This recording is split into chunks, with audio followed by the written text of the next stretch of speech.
here we go. A lot of questions to go through first, then make sure you chat in your questions as we go, if you think of something. So again, a reminder, you have questions between these Zoom calls, look at the blog posts on our regular website, certainly utilize our member site. We're getting a number of people that still haven't logged into the member site, and it's you're missing out. There's a lot of good information there, and we're giving you updates on there. So the patient membership site is important for you to get on, because that's where we'll share our announcements. So if you weren't with us 2 weeks ago, last week I was gone. So you would have seen the announcement that I was gone last week. But you'll also have seen the announcement that we have a new Zoom call on Mondays. We didn't do it this week because obviously it was the 4th of July, but every Monday at noon with Ann. So you can ask questions through the Zoom again. Feel free to ask questions. Ann will look at those questions too. If she can answer them, she'll answer them on her Zoom call. If she feels like it's more appropriate for me to answer that question, she'll just push it over to me, and I will try to answer it to the best of my ability on the Wednesday Zoom call. So now you have 2 Zoom calls. So just to help save on your need to make personal appointments, save on finances for you, we're just trying to be best equip you with the tools that you need to continue in your protocol and continue having the best results that we hope to get. So utilize the Zoom call on Mondays at noon. Those will also be recorded, and those will also be posted on the membership site as well. We also added a page on the membership site for genetic reviews to learn more about genetics. And those are going to be done via Zoom call at a specific time each week. If you have not had your genetic review, it will be on Thursdays at 2. Please do not jump on that Zoom call until we email you that your genetics are done. So keep that, we'll let you know. Let's jump to the questions. The newer program scent has made me slightly sick on different days, but not a big deal. Let's talk about that a little bit. There is a blog post on our website. You go back to the website and you search good pain, bad pain. There's a blog post that I created a while back about different symptoms that one can have when they have a serious diagnosis. And sometimes the symptoms of pain or discomfort can be a good symptom. And with change in the frequencies, increasing pain, I would say that's most likely a very good symptom. That is, that it's helping your body kill that cancer.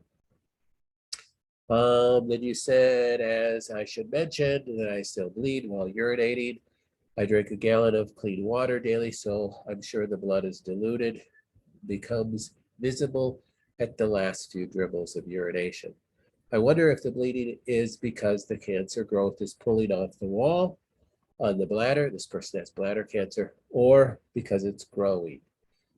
There's really no way to answer that question. Have you had other bladder cancer patients with similar symptoms during treatment? Is my question unknowable? And do I just trust our Father's good and sovereign will through the unknown? Yes, there's a lot of truth to that, and a godly perspective in this by this person, which is encouraging. We don't know everything. We can make some speculations. Could the bleeding be because the cancer is growing? Well, that is possible. Typically, a growing cancer isn't necessarily going to be a bleeding cancer. So I don't think that the bleeding would necessarily indicate that cancer is growing. And the bleeding could mean the vessels are closer to the surface because your immune system is killing some of the cancer mass. So, I mean, I would think more of encouragement on that, but we don't know fully. Keep praying through this, and again, trusting God's good and sovereign will for our lives.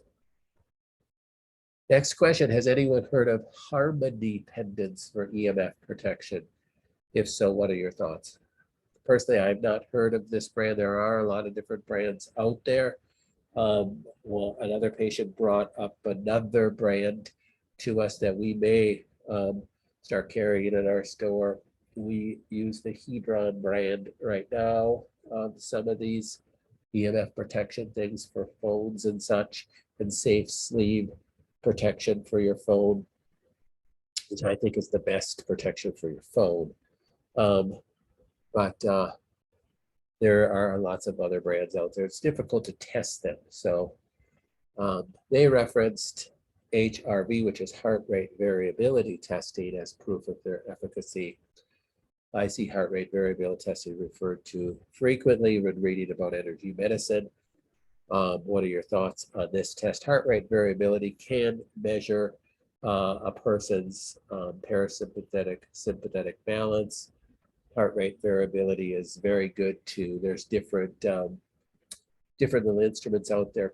One's called HeartMath that another doctor friend of mine uses with some of his patients in office, that you could help kind of train your brain to be more parasympathetic dominant, calm anxiety and things. There's some other tools out there that can help with that too.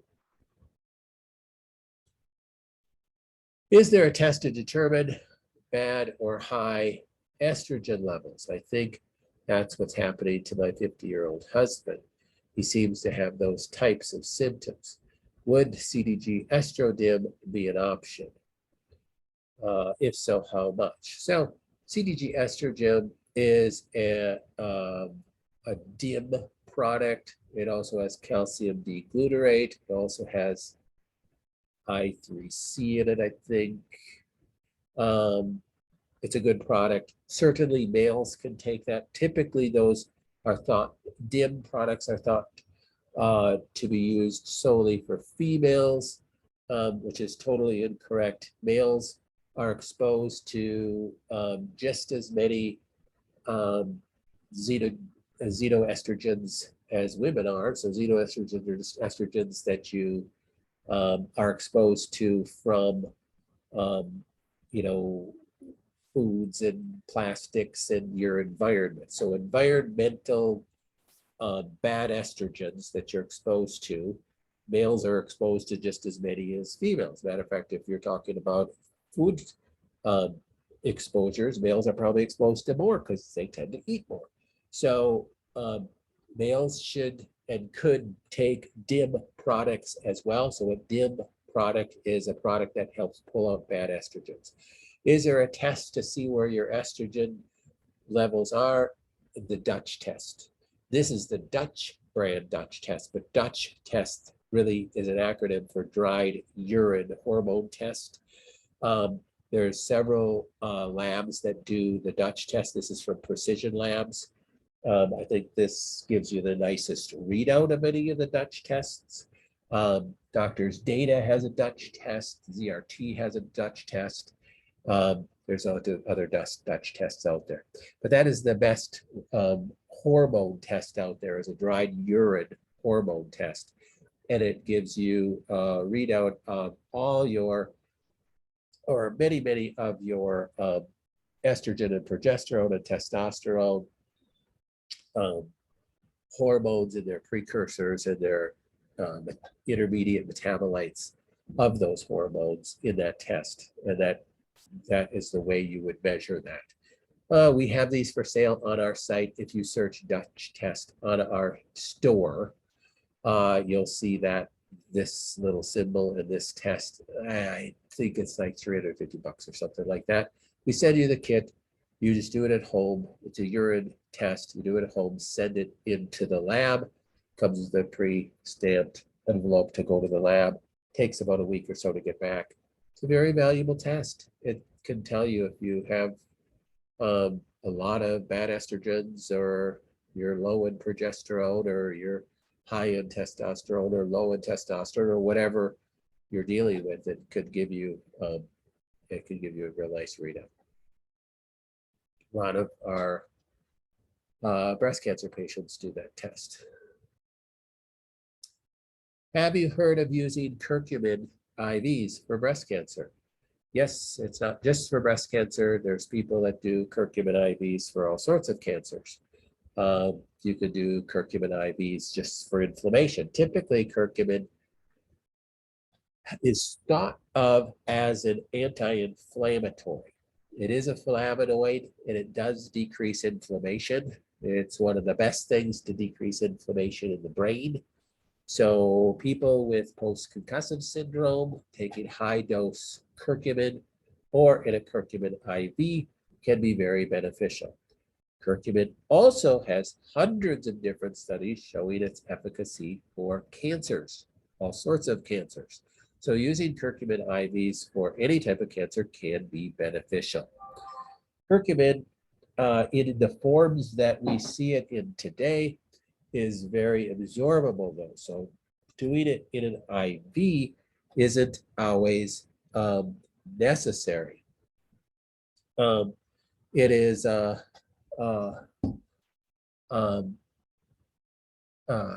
you do a curcumin IV, from a cost perspective, it could cost you $150 or something like that. Some people are doing IVs and it's costing them a couple $100 to go in and do IVs. Well, you could buy a whole lot of bottles of curcumin for that. So from a cost perspective, probably not. If cost isn't a factor for you and you're getting IVs, vitamin C's and things, and they'll add curcumin for a relatively inexpensive price, there can be benefit to it. Do remember, though, that all your nutrients, whether you're getting them in IV, you're taking liposomal curcumin, or you're taking it in whatever form you getting it into the bloodstream, it has a half-life in the bloodstream. All your nutrients have a half-life. And I don't know off the top of my head what the half-life of curcumin is, but it's going to dissipate, shortly. So if you do a curcumin IV every Monday, let's say, by the next Monday, you have none in your bloodstream. Maybe in a couple of days, you have none in your bloodstream. Maybe in a day, you have none in your bloodstream. So if you're not also taking curcumin on a regular basis, this is why I tell you, if you're taking 3 per day of something, resveratrol, you should split it up throughout the day as best you possibly can. So because all these, if you take 3 of them, you're supposed to take 3 a day, and you're taking them all at 8 o'clock in the morning, you may have none in your bloodstream at 5 o'clock at night. Well, then it's not doing you any good from a cellular standpoint because you have none circulated in your bloodstream at 5 o'clock at night till the next morning at 8 o'clock in the morning when you take them again. So you want to spread out your supplements as best you can because of that thing. The idea that all supplements will have a half-life in your bloodstream and then in your tissues. So cost, efficacy of doing curcumin IVs, and then since you're certainly not doing them on a daily basis, you have to think through that. CBD oil in breast cancer, same thing. CBD oil can be good for breast cancer and any cancer as well. Could you please chat about DMSO added with frankincense applied topically? That's to stop the question right there. So when you add DMSO, dimethyl sulfoxide, to anything, it will help drive it into the tissue. So DMSO became big in the 70s as an anti-inflammatory that you could actually make at home with different household chemicals. Now you can buy DMSO on Amazon. It's a liquid. It's like a water. It's a sulfur compound. So if you put DMSO on your skin because let's say on your knee because you hurt your knee, and you put like a teaspoon of DMSO and rub it on your knee, you will soon taste like a garlicky taste in your mouth because of the sulfur. It absorbs very quickly through your skin. Be it a substance that absorbs very quickly through your skin, it'll also bring with it anything that's on your skin. So if you have like toxic lotion on your skin and you put DMSO over it, you're going to drive toxic lotion into your skin. So you always want to clean your skin that you're going to put DMSO on. You don't want to have suntan lotion that's not good for you, and you're driving it in with DMSO.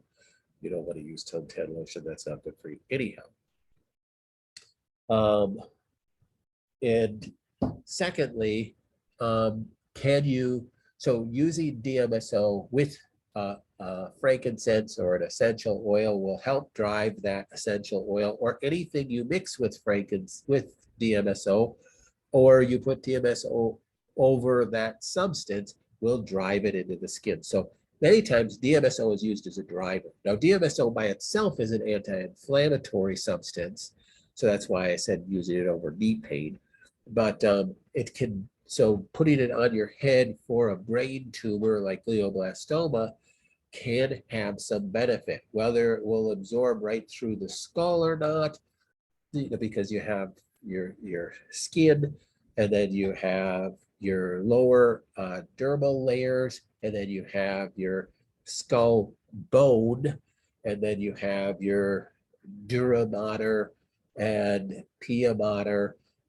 Those are the layers that cover the brain. Whether DMSO will help drive frankincense applied to the scalp through all those layers to the brain is questionable, but certainly if it will help you absorb it into the blood vessels of the scalp, and and that can help in many ways. So I don't think that it would actually, you're not driving frankincense into the brain when you use DMSO, but you're certainly helping it drive into the vasculature underneath the skin there. So, all right, next question. Oh, this was interesting. An idea for the store. It'd be really helpful to have my protocol handy online, maybe either in a pop-up where I can click on an item to see it in the store, then add it to my cart, or with an option to click one button and put my entire protocol into my cart. Then I can tweak my order from there. I thought that was a great idea. Said there is no app out there that does that, because we searched for it after we saw this great idea. We do have an app on our store where you can put things in an auto ship. So that's called a subscription. So you can add if you do this one time, when you first get your protocol, you can add it to a subscription. And then you can always change your subscription too. So let's say, boy, I need to take X amount of these a day, so I'll need X amount of these a month. So I'll order 2 bottles a month of these. And then I need only these many amount of these. I only need 1 bottle of those a month. So you could add it to a subscription on our store. We've had that for quite some time, and that company is always improving that app. Next question. I have all over my body aches every morning. Feels like joint, muscle, and bones, and it slowly goes away through the day, but not completely. I've been off chemo for about a month, and the body aches have not gone away. I use the Rife frequencies every night and was wondering if the body aches could be related to using the Rife. I realize that there are other factors that could be contributing to these body aches: age, arthritis, food, supplements, and the need to detox. What do you suggest I focus on first in resolving these body aches? So when you have something like this, I wouldn't think that this is necessarily a quote good pain, like we talked about in that earlier slide, where it was very specific to the cancer site itself. I would say this probably has very little to do with the Rife itself, has more to do with needing to support detoxification pathways more than anything else. There's too many possibilities to this without getting very specific to what this person is dealing with. I would say this has very little to do with arthritis also. It maybe, possibly, probably doesn't have anything to do with food. I would say it more has to do with detoxification. I would focus on detox pathways. I would think of trying to use the Ion Pro Wave programs, make sure you're doing that. I would say with just general achy joint, muscle, bones, just kind of feeling achy all over. You also want to think of magnesium too. So maybe doing some magnesium baths would be helpful. Epsom salt baths could be helpful. Saunas could be helpful too. That's what I would concentrate on. Food sensitivities can cause this. You see this kind of joint, muscle, bone, body ache, fatigue, tiredness with like gluten sensitivities quite common too. So that's a possibility too. I have a family friend that had brain cancer and gave us information on fermented soy by Halen. Soy health products. She is convinced that this shrunk her tumor. It is fermented soybean oral nutritional beverages that are manufactured with a nitrogenation process grown organically in mineral-rich soils. And we use this product. We have this on our store. And so understand I wrote about Halen in my book.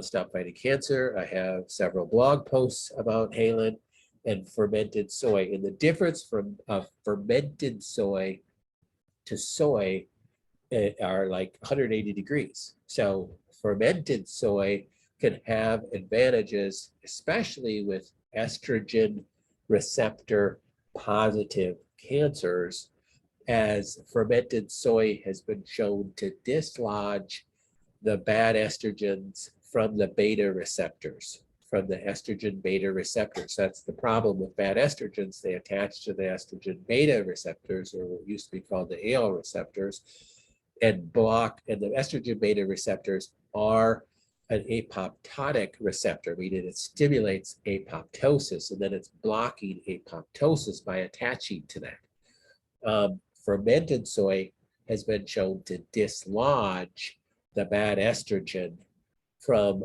the estrogen beta receptors. So we used to be able to get fermented soy in a lozenge called Sanogastrel. The company stopped making that, and Halen has been around for years. We've used them for a long time. They're great. It's a great product. Oh, second part of that question, what are your thoughts of ingesting breast milk? I have seen studies in Sweden on this. Yeah, we haven't done much study on that. I don't know the pros and cons of that. I had to cut off this question because the person's name was on here. It says his doctor is recommending the Optune device. So the Optune device is a device, it's actually a PEMF type device that attaches to your head. This is for brain cancers.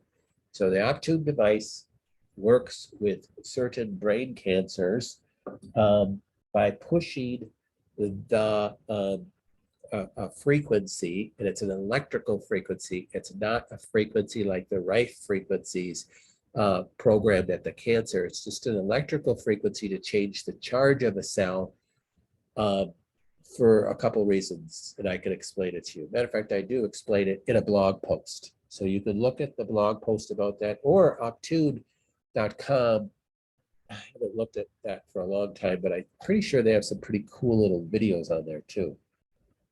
The idea is that your cells, during the replication process, your cells go through what's called mitosis, where the DNA have to split to opposite sides of the cell in order to duplicate. What pushing an electrical frequency across them hinders that splitting of the DNA and can slow down replication. It doesn't kill cancer cells, but it can slow down replication. This device came out about 5 years ago or so. Initially got approved only for astrocytomas. Now I think it's approved for more different types of brain cancers. We've had several patients that have used it. You can use this along with your Rife. So because this is done, people are using this 24/7. They have to shave their head and put this thing on that sticks on your head. And it doesn't interfere with your right frequencies, and your right frequencies don't interfere with this. They're completely different modes of operation. So,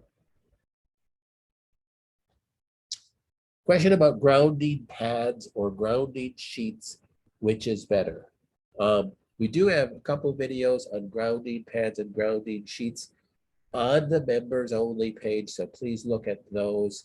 In brief, though, the grounding pad that comes with your Rife machine, you use with your Ion Pro Wave. Put it on the back, on your back, while you're doing your Ion Pro Wave. Put it on the chair, sit on it partially, or lean back on it.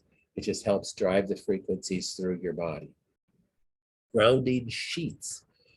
Grounding sheets are put on your bed. We suggest if you use a grounding sheet, you only use it on the lower half of your bed. So put it crossways across your bed if you have a partner, wife, husband that sleeps with you. So both of you, the grounding sheet is underneath the fitted sheet. And if it's only on the lower half of the bed, then theoretically it will be about at your pelvis and then down. Again, the negative about using a grounding sheet is the full length of the bed, is if you're sleeping with the Rife, holding it to your chest and you're on your back, well, no harm, no foul.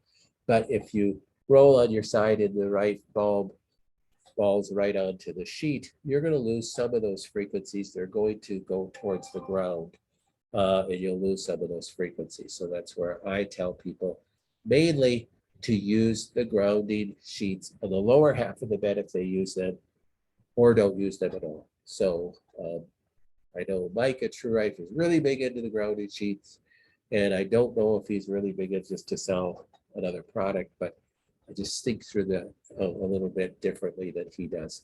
So, and I go through it on that video in more detail. So remember to look at the members site for updates and things. We'll try to keep you abreast to new things that are going on in the clinic and new ideas that we have and new thoughts. All these will be recorded and put up there as well. So keep looking at the site for new changes and updates because we are changing that. Okay, any other questions? I've got one chat come in here. Nothing yet. So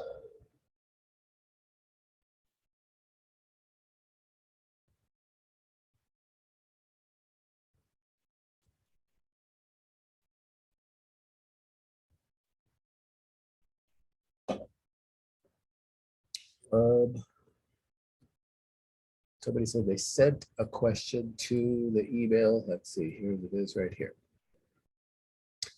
All right, so I'll just read it to you. It says, when Rife protocol is changed by your office and after a few weeks I get what I believe is a Herx reaction, crippling my knee.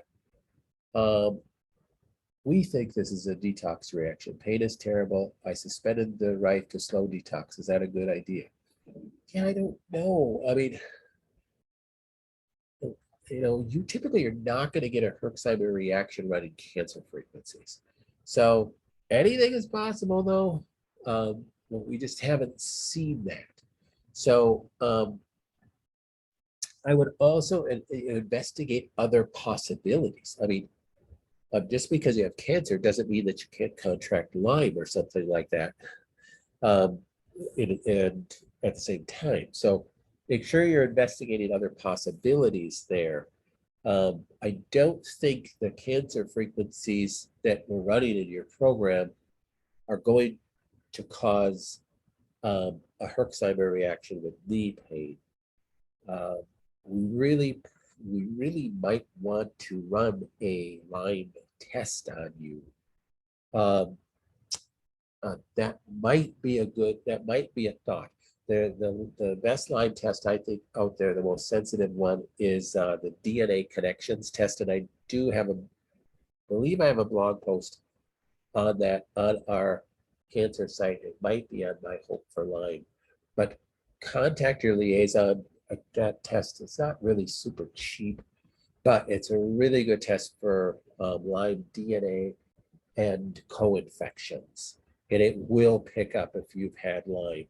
So When you get knee pain that is crippling like that for no apparent reason, I haven't hurt my knee, I haven't twisted it, I haven't done anything like that. The first thing you think of is Lyme. I've seen hundreds and hundreds of Lyme patients. And we could be wrong, but it might be good to look at that. Maybe it's something's flaring it. That's a very strong possibility. But talk to your liaison about that for sure. Should we put the bulb of the Rife machine close to our bodies or on top of where the cancer is? Well, hopefully you could do the same thing. So if you have a blood cancer, like leukemia, well, where is the cancer? It's all over. It's a blood-based cancer. Multiple myeloma without any bony interference yet. It's all over the place. Lymphoma, okay, now we're talking about a hard cancer, so you could put it right over the cancer. If you have a brain cancer, certainly you can put the bulb on the top of your head, but it's going to keep you awake. So if you hold the bulb close to your tummy, close to your chest, and you are able to put the covers over it, then the bulb won't keep you awake at night. Even if you have brain cancer, those frequencies are getting to the brain. I do have some brain cancer patients that do put the bulb right up by their head and they say, no, it doesn't keep me awake. Okay, well, if it's not keeping you awake, the closer it is to the cancer, the better. So that's the thing. The closer you can get to the cancer, the better, as long as it's not keeping you awake. Would be the appropriate answer to that.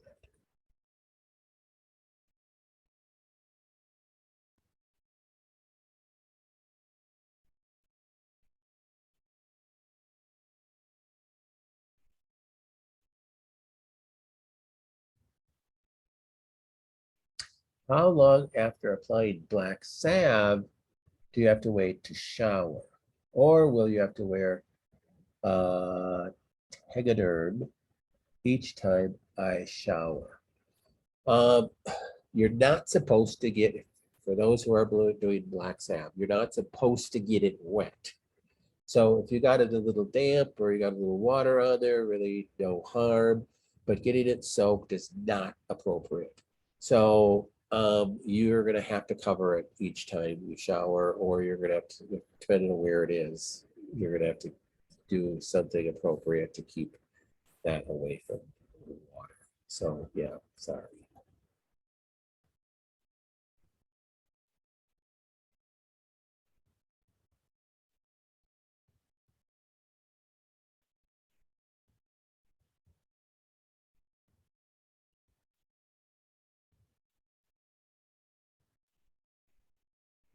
Do baths on your back or hands and knees?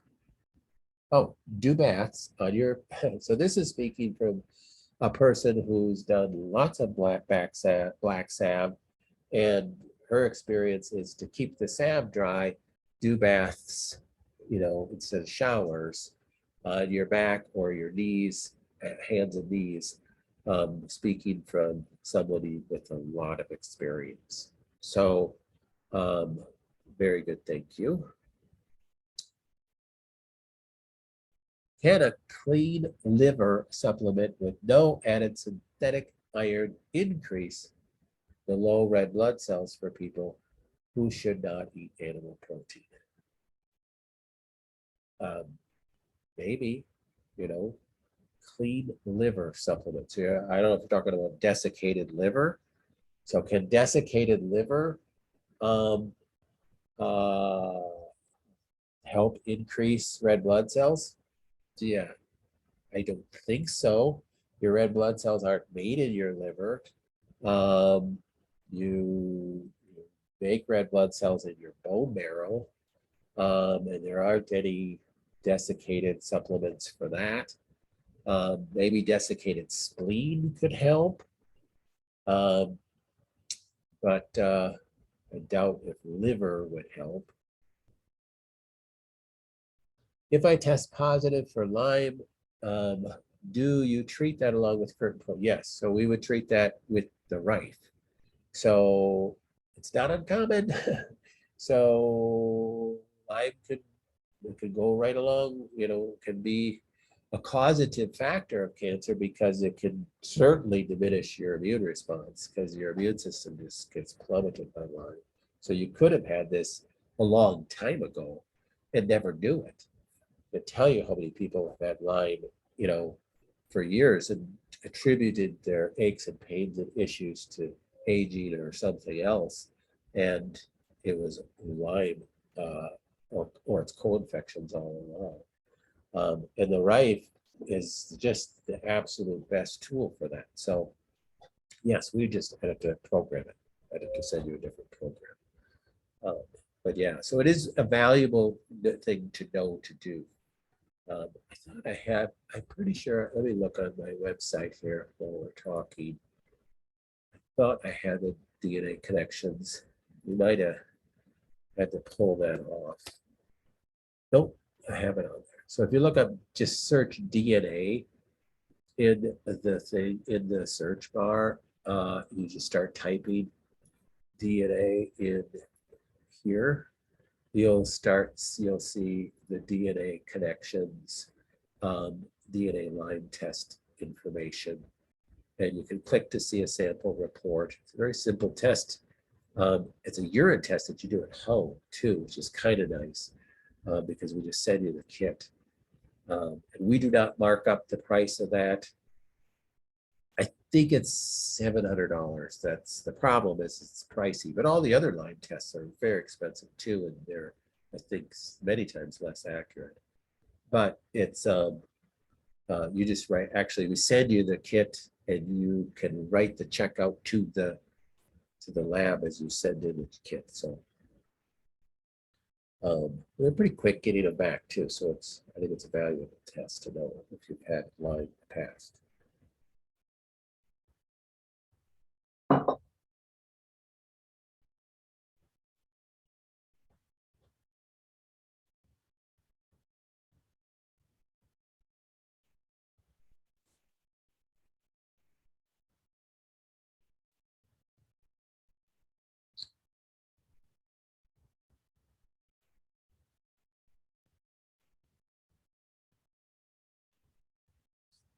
Any other questions?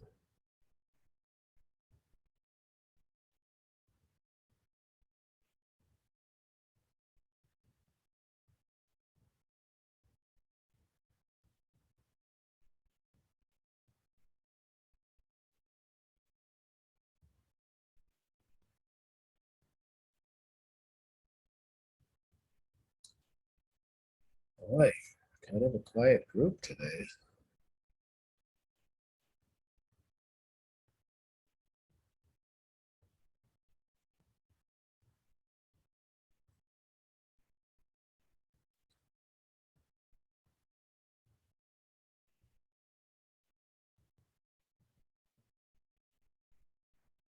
Why would stool smell like mothballs?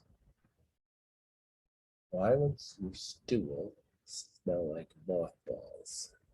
Oh, good questions. Mothballs are made from naphthalene. Naphthalene is, what are the components of naphthalene?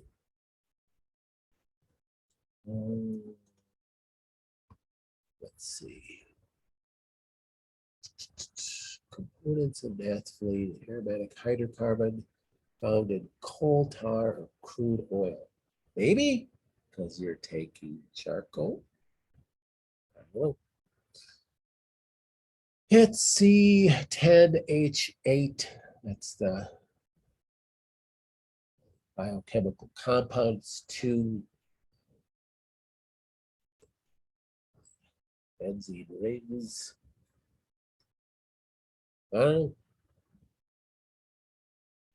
More general ingredient, coal tar.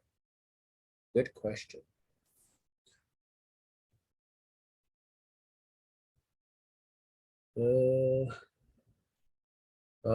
It occurs in essential oils of numerous plants. Magnolia. Maybe that's it. Take it in essential oils. Magnolia is a product in some of our, I know we have Magnolia in several of our products. Is that interesting? Well, you probably won't have to worry about mice in your colon, so that would be a good thing. My dad used to put mothballs out of the cabin. Never had mice. She couldn't actually inhabit the cabin the next year.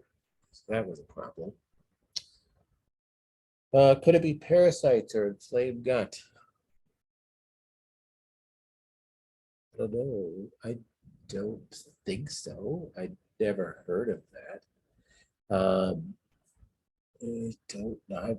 Not that I've heard of. No, I don't think so. Um, I would try to correlate it to maybe something you're taking, maybe a nutrient that you're taking or essential oil that you're absorbing.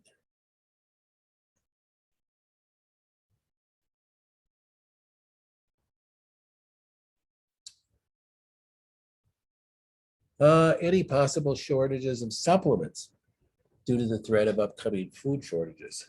Yes, we don't get pre-warning of that. I'll tell you, the last 2 years we've had so many back orders on stuff. It's just insane. Some companies are much better of pre-ordering things than other companies. I'll tell you, Biotics Research, I don't know who orders their stuff, but they need to get fired. I'm sorry, but they're horrible. They have more stuff on back order all the time. I just don't get it. And some companies just are really good at keeping things in stock and ordering, but it gets very frustrating when there's things on back order. And then some things just go on back order. The collagen from Orthomolecular went on back order until the end of October.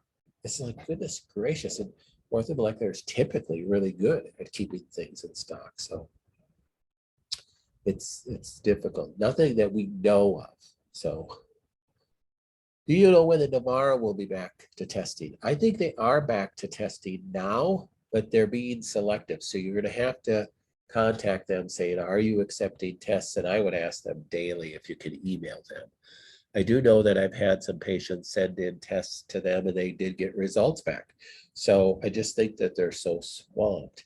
But I would just keep asking if you can contact them.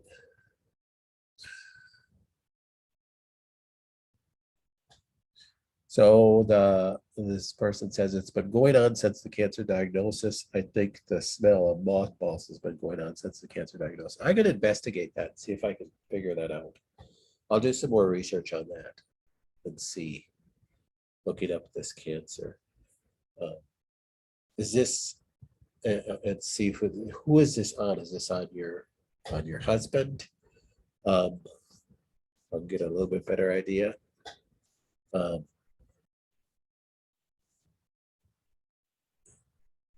On yourself, okay. This person says I did email Navarro. They said look at the website. The website says no, they're not accepting right now. Okay, so I'll look up that mothball smell and I'll try to figure that out.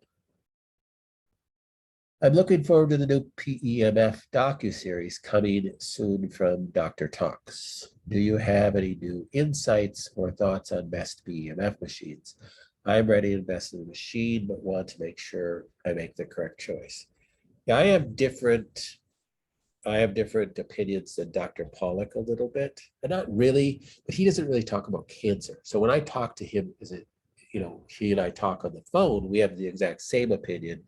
But then when you listen to him talk in general, he's not saying the same thing always. I'm actually in that docuseries interviewed by him. I don't think the interview went really well because he's a little confused between PEMF and Rife. He doesn't really fully understand the difference.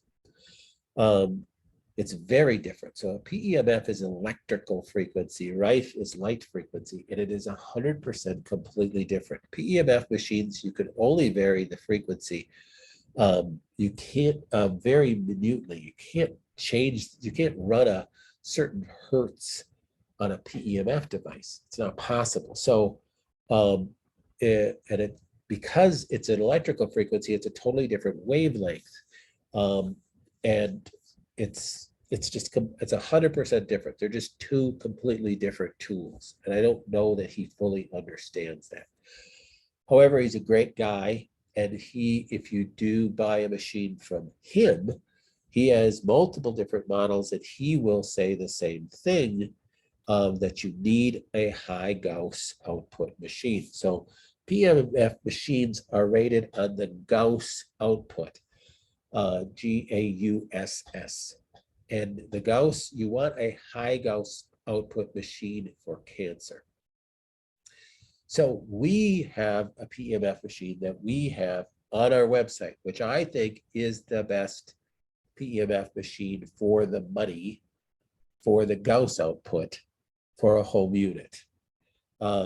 They're expensive. It's about $9,000, but it goes to about 6,000 to 7,000 Gauss. And it's not like a in-clinic unit like the PEMF machines that we used in our clinic when we saw patients in our clinic that I still have. They are like a 35,000 Gauss output, but they also cost you $35,000. So On-Demand is a PEMF machine, but it's a very low Gauss output machine. It's fine if you already have a low Gauss output machine, use it. It's better than nothing. But really, if you're looking to buy a PEMF machine, you haven't spent the money on one yet, you want to buy as high a Gauss output machine as possible. If you look at our store, we have what I think is the best machine for the money. Now, the last time I talked to Dr. Pollock, which was about 3 months ago, he had one similar to that. It's all going to be about the same price because you pay per basically for the Gauss. But there's a lot of low Gauss output machines that cost the same amount and they're just a lot of hype. So if you were going to spend the money on a low Gauss output machine, I would tell you to get an IMRS machine. We don't sell those. That's a low Gauss output machine. They run about $4,000. If you want to get the better high Gauss output machine, get the one that we have on our store. We have a lot of people that use it and have been happy with it. And we've had one person with a problem with it. I think it got resolved by the company. So yeah, that's PEMF machines. And if you look at our store, search PEMF and you'll see the machine. Let me look at it real quick.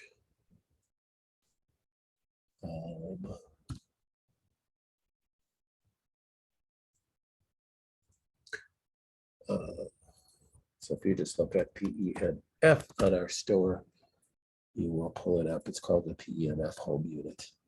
You could get it in a carrying case tote model, or you could get it in a desktop model.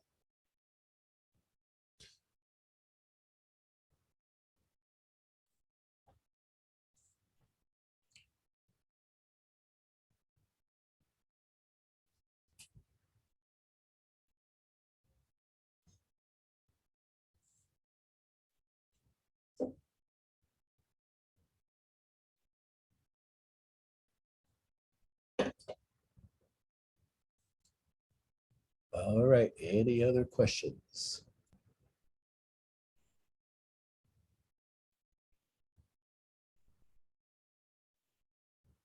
All right, so we'll say goodbye for today. We'll be back next week. Remember to submit your questions if you can on the member site. It's easier that way, and we'll make sure we catch them.